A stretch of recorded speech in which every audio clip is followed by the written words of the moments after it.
विक्रम कोसा OPPL company पानी ना है जो भला पानी ना है जारी रहती जारी ना है जारी रहती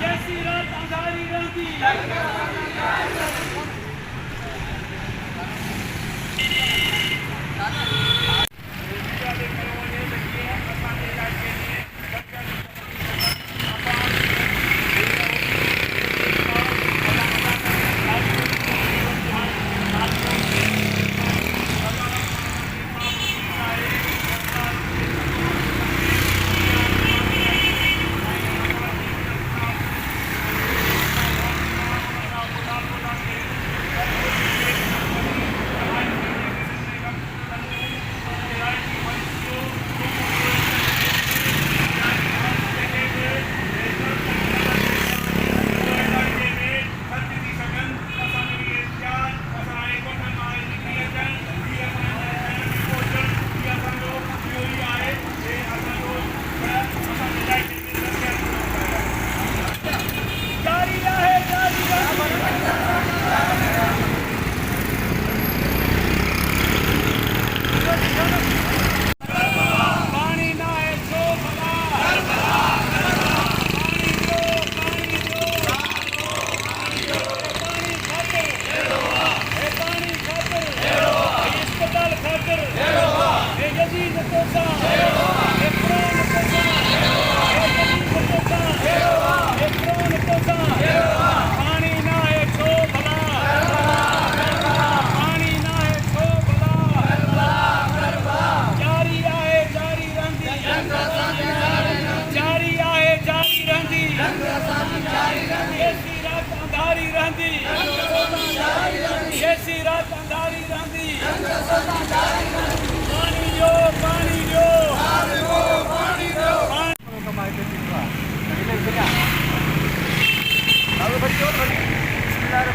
ये आज का जो स्टार्ट है हमने दाल का असला दातू और दाल का तोड़ के वहाँ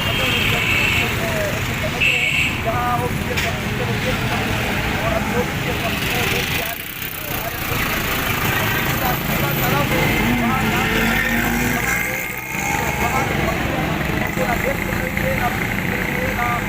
पेट्रोल मिल रहा है और इसके अलावा जो वहाँ की राइड भी मिलती है तो सुप्रीम कोर्ट के हाथ के राइड भी मिलती है जो उसके फंड होते हैं जो लोकल लोगों को देने चाहिए वो नहीं दे रहे हैं। उसके अलावा नौकरियाँ लोकल लोग को उनको देनी चाहिए थी वो नहीं दे रहे। यहाँ जो ही की आवाम है वो ज़्यादा सख्त परेशान है। वहाँ जो ही की आवाम को शिकायत है कि यहाँ जो OPPL कंपनी वाले हैं वो हमें ना नौकरियाँ दे रहे हैं ना कोई फैसिलिटी दे रहे हैं। हता कि वहाँ उनको जो फंड से रैली फंड है उनमें से उसमें एक अच्छी अस्पताल देनी चाहिए थी, 2-3 अस्पतालें देनी चाहिए थी, 2-3 अच्छे स्कूल देने चाहिए थे। इसके अलावा जोही का पानी जो है वो शहर आलूदा हो चुका है तो वहाँ को